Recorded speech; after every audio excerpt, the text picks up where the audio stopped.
how to upload photos to iCloud storage. If you're looking to safely store and back up your photos, you've come to the right place.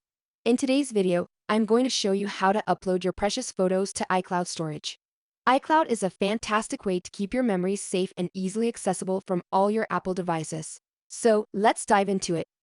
To get started, open the Settings app on your iPhone or iPad. Then, tap on your name at the top of the settings screen to access your Apple ID settings. Next, tap on iCloud.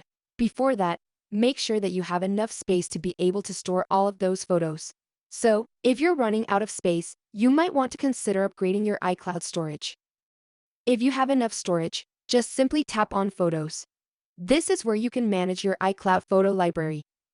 Here, you can see Sync this iPhone is turned on. But if it's turned off, make sure you toggle iCloud Photos on to upload your photos to iCloud. Make sure you're connected to Wi-Fi to avoid using excessive mobile data. Your photos now will start uploading from your iPhone to iCloud. Once the upload is complete, your photos are now securely stored in iCloud. You can access them on your other Apple devices with the same Apple ID. Below here, you will see two options. If you select the Optimize iPhone Storage option, your device will keep only smaller, lower resolution versions of your photos and videos on the device itself. The full resolution originals are stored in iCloud.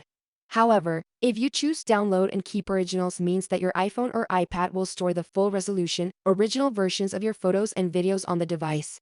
But, you need to ensure that you have enough free storage space on your device since it doesn't optimize for space savings. There you go. Your photos are now safely stored in iCloud.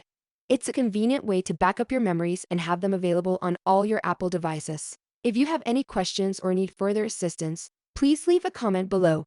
Thanks for watching, and I'll see you in the next video.